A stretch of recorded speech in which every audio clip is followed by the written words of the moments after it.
দর্শকবৃন্দ, এই মুহূর্তে দাঁড়িয়ে আছি নর্থ 24 পরগনার বেড়াচাপার চন্দ্রকেতুগড়। আজকের এখানে আহলে সুন্নতুল জামাতের কর্ণধার তথা পীরজাদা আব্বাস সিদ্দিক ভাইজানের উদ্যোগে এক বৃহত্তম বিক্ষোভ সমাবেশ। মূলত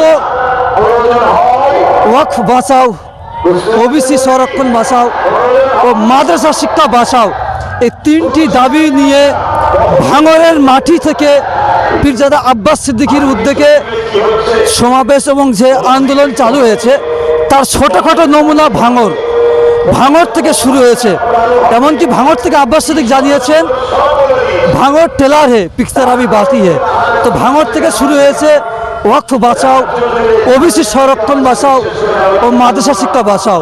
মূলত ওয়াকফ বিল কেন্দ্র সরকার যে হস্তক্ষেপ তারই বিরুদ্ধে বিভিন্ন সংগঠন তারা মাঠে নেমেছে। তারই পরে পরে আমরা দেখতে পেয়েছি সিদ্দিকুল্লাহ চৌধুরী, তিনিও কলকাতার ভূখণ্ডে মিটিং করেছেন। তারই পরে পরেই অবশেষে সর্বশেষ পীরজাদা আব্বাস সিদ্দিকী বাংলার বাগ মাঠে নেমেছেন। এখন বাংলার মানুষ দেখতে পারবেন সর্বশেষে ওয়াকফ বিলের বিরুদ্ধে এই বাংলার ভূখণ্ডে আব্বাস সিদ্দিকী বড় ভাইজান বাংলার ভাগ মাঠে নেমেছে।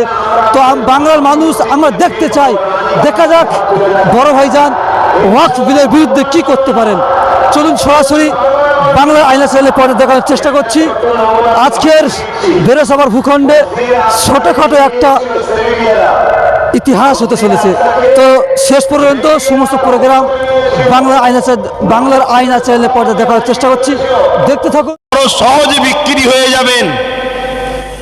এই জায়গা থেকে দাঁড়িয়ে যদি আপনারা রুখে না দাঁড়ান, টিপ যদি না ধরেন, আমি মনে করি এ কথা বলাটা আমার অপরাধ হবে না।